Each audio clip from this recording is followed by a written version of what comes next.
জুলাই জাতীয় সনদের সংবিধান সম্পর্কিত সংস্কার প্রস্তাবগুলো বাস্তবায়নে সংবিধান সংস্কার পরিষদের অধিবেশন ডাকতে আলোচনার জন্য সংসদে নোটিশ দিয়েছে বিরোধী দল জামায়াতে ইসলামী। পয়েন্ট অব অর্ডারে এ নোটিশ উত্থাপন করেন বিরোধী দলের নেতা ডাক্তার শফিকুর রহমান। তিনি সংসদের চলমান অধিবেশনের মুলতবি দাবি করেন। যে পদ্ধতিতে জাতীয় সংসদের প্রথম অধিবেশন আহ্বান করা হবে, অনুরূপ পদ্ধতিতে পরিষদের প্রথম অধিবেশন সংস্কার পরিষদের প্রথম অধিবেশন আহ্বানের বিধান থাকলেও এখন পর্যন্ত তা করা হয়নি। জাতির প্রত্যাশাকে পাশ কাটিয়ে এ ধরনের অচলাবস্থা সৃষ্টি করা কখনো কাম্য নয়।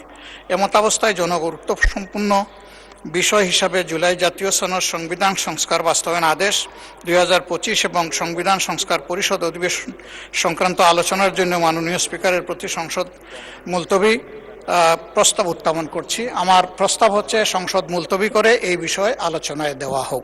এই নোটিশের ওপর কখন আলোচনা হবে তা নিয়ে দফায় দফায় উত্তপ্ত হয়েছে অধিবেশন। পয়েন্ট অব অর্ডারে স্বরাষ্ট্রমন্ত্রী এ নোটিশের বিরোধিতা করেন, বলেন দিনের কার্যসূচির মাঝে এভাবে নোটিশ উত্থাপন ত্রুটিপূর্ণ। একমাত্র আরএফএল ক্লাস পাইপ নিশ্চিত করে প্রতি ইঞ্চিতে সঠিক থিকনেস ও সঠিক মাপ। পাইপের বস না কিনলে লস। নোটিশটাই তো বৈধ হয় নাই, আপনি বৈধভাবে আগে নোটিশ দিতে বলেন, তারপরে আলোচনা হবে। আপনারা মাননীয় সংসদ সদস্য আপনারা বসেন, দয়া করে। মাননীয় স্পিকার বসেন, দয়া করে বসেন। মাননীয় স্বরাষ্ট্রমন্ত্রী আপনার বক্তব্য শেষ করুন। আমি আপনার প্রোটেকশন চাচ্ছি। আপনি বিরোধী দলীয় সদস্যদেরকে ফ্লোর দিবেন, অসুবিধা নাই, কিন্তু লেট মি স্পিক। আমরা যেন আগের কালচারে ফেরত না যাই। আপনি যদি আমাকে সময় না দেন তাহলে আমি বসে যাব, এটাই বিধি। আর যদি আমি আপনার বক্তব্য কন্টিনিউ করেন মাননীয় মন্ত্রী। আমি তো ফর্মুলেট করতেছি মাননীয় স্পিকার। মাননীয় স্পিকার, আমি ফর্মুলেট করতেছি যে বিধিতে উনি নোটিশটা দিয়েছেন না, যে বিধিতে উনি নোটিশ দেন আপনি দেখেন।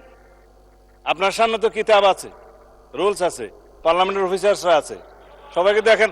আপনি যদি এই বিধিতে 62-তে এই নোটিশটা গ্রহণ করেন তাহলে আপনাকে সংশোধিত আকারে গ্রহণ করতে হবে। বিরোধী দলের সংসদ সদস্যরা স্বরাষ্ট্রমন্ত্রীর বক্তব্যের বিরোধিতা করেন। মাননীয় স্পিকার, তাহলে আমরা আর এখানে না থাকি, আমরা তাহলে আর দরকার নেই। মাননীয় চিফ হুইপ, আপনার মাইক অন আছে, প্লিজ ডু কন্টিনিউ। মাননীয় স্পিকার, আমাদের বক্তব্যটা হচ্ছে খুবই সুস্পষ্ট, যেখানে বারবার বিভিন্ন বক্তব্যে আমাদের যে গণভোট হয়েছে, গণরায় হয়েছে, গণভোটের আদেশ ছিল, সেই আদেশকে অমান্য করা হচ্ছে। সরকারি ও বিরোধী দলের বাকবিতণ্ডার পর বিষয়টি নিয়ে আলোচনার জন্য ডেপুটি স্পিকার 31 মার্চ মঙ্গলবার 2 ঘণ্টা সময় নির্ধারণ করেন। 31 মার্চ 2026 তারিখ রোজ মঙ্গলবার দিনের সর্বশেষ বিষয় হিসাবে 2 ঘণ্টা কাল বিরোধী দলের নেতার মুলতবি প্রস্তাবটি আলোচনার জন্য সময় নির্ধারণ করছি। পরে দিনের কার্যসূচি অনুযায়ী সংসদ অধিবেশন পরিচালনা করেন ডেপুটি স্পিকার। মুক্তা মাহমুদ, দেশ টিভি, ঢাকা।